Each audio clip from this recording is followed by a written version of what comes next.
নমস্কার, আমি পাপিয়া। তোমরা দেখছো পাপিয়ার গল্প কথা। প্রতিদিনের জীবনের খুঁটিনাটি গল্প, হাসি, আনন্দ আর একটু ভালো লাগা নিয়ে। চলো আজকের গল্পটা শুরু করা যাক। মেয়ের টিফিন তো হয়ে গেছে, আর এখন এই যে নাস্তা খেতে বসে পড়েছি মেয়ের সঙ্গে। আজকে ভাবলাম আমরাও খেয়ে নিই তাড়াতাড়ি করে। চলো তারপরে রেডি হয়ে মেয়েকে যাব ছাড়তে। একসাথে নাস্তা খাচ্ছি কারণ এই যে অনেক দিন মিশাল মাগানো হয়নি, আর এই মিশালটা আমাদের সবারই অনেক পছন্দ, মেয়েরও পছন্দ আর আমাদের সবারই পছন্দ। ওই জন্য এই যে মিশাল পাও মাগিয়েছে, আর এটাই আজকে সকালের নাস্তা খাবো।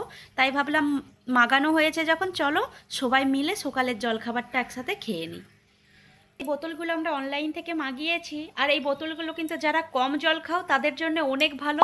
আমিও অনেক কম জল খেতাম, আর এই বোতলগুলো কিন্তু কিনে আমারও অনেক উপকারী হয়েছে। আমিও এখন পরিমাণ মতনই জল খাই।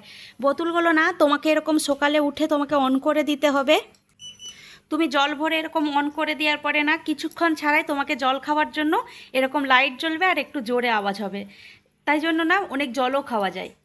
চলো, বোতলগুলো আমাদের পছন্দ হয়েছে, আমরাও নিয়েছি। তোমাদের যারা যারা জল কম খাও তারাও কিন্তু এরকম একটা বোতল নিতে পারো। চলো যাই হোক, এখন সকালের জলখাবারটা সবাই মিলে খেয়ে নিই, আবার মেয়েকে যাব ছাড়তে। সকালে সমস্ত কাজবাজ সেরে সকালের জলখাবার খেয়ে এখন রেডি হয়ে নিয়েছি। এখন যাব মেয়েকে স্কুলে ছাড়তে।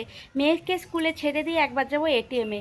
আর কালকে যেহেতু দত্তা জয়ন্তী, বৃহস্পতিবার, পূর্ণিমা সমস্ত কিছুই আছে, সেই জন্য ওখান থেকে যাব মিষ্টি দোকানে, মিষ্টি দোকান থেকে যাব ফলের দোকানে। সমস্ত কিছু নিয়ে তারপরে বাড়িতে আসবো।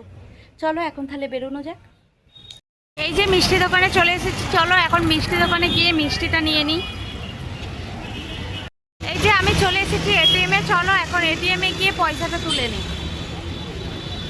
এই যে ঠাকুরের কেনাকাটা করে চলে এসেছি মায়ের মন্দিরে, ভাবলাম একবার মায়ের দর্শনও করে যাই। চলো এখন মন্দিরে গিয়ে একটু প্রণাম করে তারপরে বাড়ি যাব।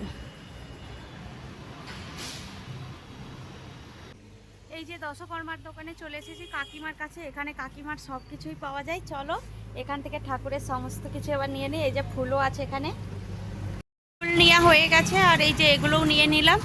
आंटी और नोकुल दाना है, वो भी दे दो एक पाव। এই যে পিতাম্বরী আর ধূপ এইসব নিয়েছি, এখনও নকুল দানা নেব, তাহলেই হয়ে যাবে।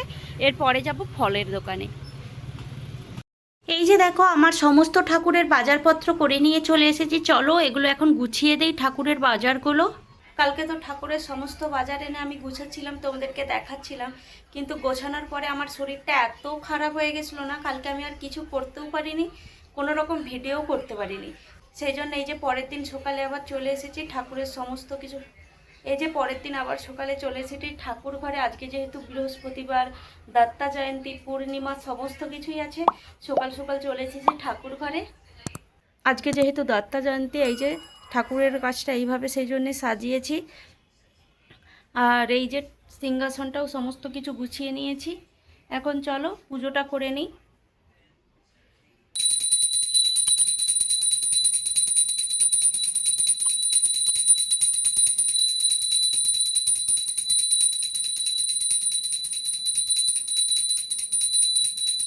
পুজো তো হয়ে গেছে, আর পুজো হয়ে এই যে প্রসাদ খেতে বসে পড়েছি। আর চলো এখন পুজো হয়ে গেছে, আমিও প্রসাদ খেয়ে নেব আর বাড়ির সকলকে প্রসাদ দিয়ে দিই। এখন বাজে রাত 9টা, আর এখানে খুব একটা ঠান্ডা নেই, কিন্তু আমার খুব বেশি ঠান্ডা লাগছে, আমার শরীরটা তো খারাপ, সেই জন্যই হয়তো। আর এখন যাচ্ছি মেডিকেলে, মেডিকেল থেকে চলো ওষুধটা নিয়ে এসে খাওয়া দাওয়া করে ওষুধটা খেয়ে নেব।